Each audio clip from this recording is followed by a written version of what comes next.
Sovanara, Toul, Sokut et les autres arrivent à 8h30 à la confiturerie. Ils sont porteurs de handicap mental comme l'autisme et la schizophrénie et font partie de l'association Action Cambodge Handicap, créée en 2011 à la demande de PSE. Ces jeunes travaillent ensemble la journée, ils font la vaisselle, font la cuisine, coupent les tomates, s'entraident et se donnent des conseils pour fabriquer une confiture maison. Je travaille ici depuis 5 ans. Je coupe les fruits en morceaux. Ensuite, je les mixe.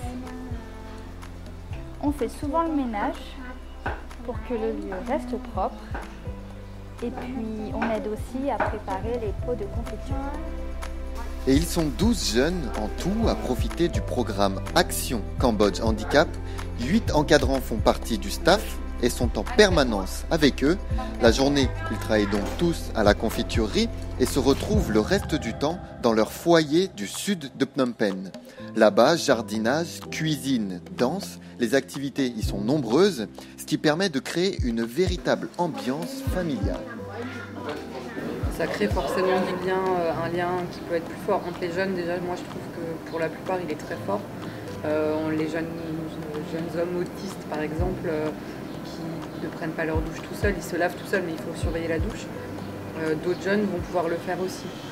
Donc les jeunes vont s'accompagner entre eux et s'aider quand ils ne sont pas capables, etc. Après voilà, c'est comme des frères et sœurs, donc ils vont aussi se prendre la tête et se prendre la tête bien comme il faut. Et avec nous, c'est un peu une deuxième famille. Les jeunes, ils te voient en pyjama, tu sors du lit, tu as les yeux comme ça. Enfin, ça crée forcément du lien, on vit au quotidien avec eux, donc ça peut être assez fort. Ouais. T'as le film du dimanche soir, tous ensemble, t'as les repas tous ensemble à chaque fois.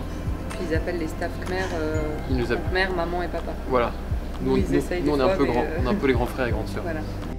Ces jeunes sont dans la majorité des cas rejetés, voire même maltraités par leur famille.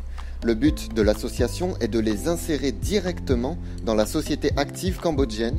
Ici, tout se passe comme dans une véritable entreprise, entre l'esprit d'équipe, la production, la promotion et la vente. Alors après avoir réalisé la confiture, le staff démarche des boutiques et épiceries phnom-pénoises et se positionne sur des produits faits maison. Nous vendons en particulier à Natural Garden, Green Farm, Paragon, ces lieux qui se concentrent sur les produits du terroir. Nous cuisinons uniquement du fait maison avec des fruits frais et du sucre. À terme, notre but est d'être autosuffisant. Nous voulons faire pousser nos fruits et légumes pour vendre aux boutiques phnom-pénoises des confitures et des sirops 100% naturels. L'association se finance grâce à certaines ONG comme principalement PSE, mais également grâce à des donateurs et aux ventes de leurs confitures maison. Ces dernières représentent en effet 30% du budget d'ACH, alors l'autosuffisance et l'indépendance sont leur but, ainsi que permettre à ces jeunes Khmers d'obtenir la place qu'ils méritent au sein de la société cambodgienne.